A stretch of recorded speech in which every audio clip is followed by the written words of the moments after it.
ଆଜି ଥିଲେ ଭିକେ ପାଣ୍ଡିଆନ କାଲି ଦିଲ୍ଲୀ ଗସ୍ତରେ ଯିବାର ସୂଚନା ଆସିଛି। ଶୁଣନ୍ତୁ, ବିଜୁ ଜନତା ଦଳକୁ ବିପର୍ଯ୍ୟସ୍ତ ଏବଂ ତଳକୁ କରାଇବାର ଲୋକ ହେଉଛି ଭିକେ ପାଣ୍ଡିଆନ।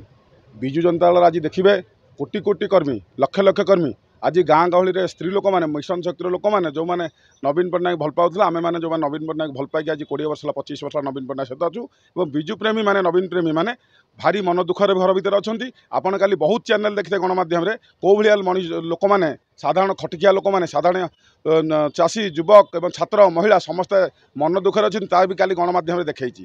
ଏଠି ଆଜି ଗୋଟେ ଭଲ କାମ କରୁଥିବା ଲୋକ ନବୀନ ପଟ୍ଟନାୟକକୁ ନିନ୍ଦିତ କରାଇବା ଲୋକ ହେଉଛି ଭିକେ ପାଣ୍ଡିଆନ। ଭିକେ ପାଣ୍ଡିଆନକୁ ଆମେ ବିଜୁ ଜନତା ଦଳର ଯେଉଁ ମୂଳ ବିଜୁ ଜନତା ଦଳର ଯେଉଁ ଛାତ୍ର ଯୁବକମାନେ, ଯେଉଁମାନଙ୍କ ରକ୍ତ ଏବଂ ଝାଳରେ ଗଠନ ହୋଇଥିଲା ବିଜୁ ଜନତା ଦଳ, ଆମେ ଆଜି କହୁଛୁ ସେ କାଲି କ'ଣ ଲୁଚିକି ପଳେଇଛନ୍ତି ଦିଲ୍ଲୀ ବୋଲି ଯାହା ଆମେ ଶୁଣୁଛୁ।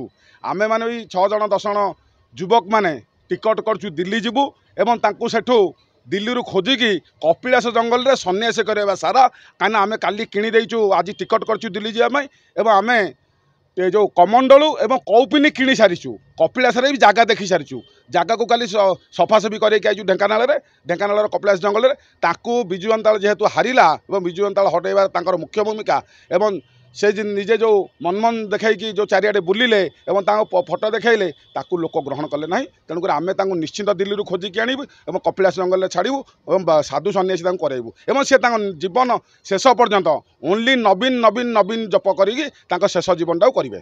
ଆପଣ କହିବା କଥା ଯେ ଯଦି ନବୀନ ଆଜି ସରକାର ଭାଙ୍ଗିଛି ତାହେଲେ ଭିକେ ପାଣ୍ଡିଆନ ଭିକେ ପାଣ୍ଡିଆନ ଏବଂ ମିଡ଼ିଆ ମ୍ୟାନେଜମେଣ୍ଟ ବିଜୁ ଜନତା ଦଳ ଏତେ ଖରାପ ଥିଲା।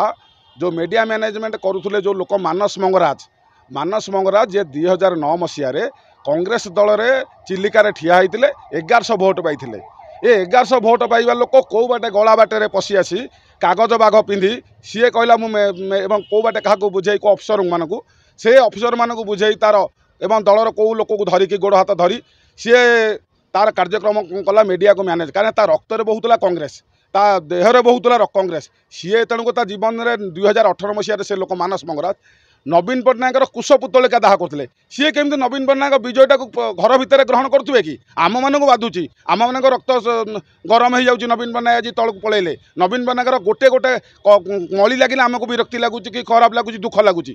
ତାଙ୍କୁ ଲାଗିବ ନାହିଁ, କାହିଁକିନା ସେ ନବୀନ ପଟ୍ଟନାୟକର ସବୁବେଳେ କୁଶ ପିତ୍ତଳିକା ନବୀନ ପଟ୍ଟନାୟକ ବିରୁଦ୍ଧରେ ତାଙ୍କ ଘର ଭିତରେ ଗପୁଥିଲେ, କଂଗ୍ରେସ ଦଳରେ ଗପୁଥିଲେ। ତେଣୁ ମାନସ ମଙ୍ଗରାଜ ଯେଉଁ ମିଡ଼ିଆ ମ୍ୟାନେଜମେଣ୍ଟ କରୁଥିଲେ, ଦେଖିବେ ସେ ଗୋଟେ ମିଡ଼ିଆ ମ୍ୟାନେଜମେଣ୍ଟ କୌଣସି ସାମ୍ବାଦିକମାନଙ୍କୁ ଗ୍ରହଣ କରୁନଥିଲେ, କୌଣସି ସାମ୍ବାଦିକମାନଙ୍କୁ ଦେଖା କରୁନଥିଲେ ଗର୍ବ ଅହଙ୍କାରରେ ଏବଂ କୌଣସି ଯେଉଁ ବରିଷ୍ଠ ସାମ୍ବାଦିକ ମାନେ ବିଜୁ ଜନତା ଦଳକୁ ଭଲ ପାଉଥିଲେ, ବିଜୁ ପ୍ରେମୀ ବି ଥିଲେ ଏବଂ ସାଧାରଣ ଆପଣ ଯେଉଁ ଯୁବକ ସାମ୍ବାଦିକମାନେ ବୋଧହୁଏ ଯେଉଁଦିନ ଆପଣମାନେ ଭେଟିଥିବେ ଦେଖିବେ 5 ଘଣ୍ଟା 10 ଘଣ୍ଟା 20 ଘଣ୍ଟା ପରେ ତାକୁ ଭେଟିଥିବେ, ନହେଲେ ତାଙ୍କୁ ଭେଟି ପାରିନଥିବେ।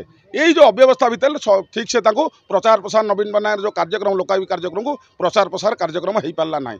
ଆଉ ଗୋଟେ କଥା ହେଉଛି ମାନସ ମଙ୍ଗରାଜ ଯେଉଁ କଲେ ଗଣମାଧ୍ୟମ ସୋସିଆଲ ମିଡ଼ିଆକୁ ଠିକ୍ ସେ ମ୍ୟାନେଜମେଣ୍ଟ କଲେ ନାହିଁ।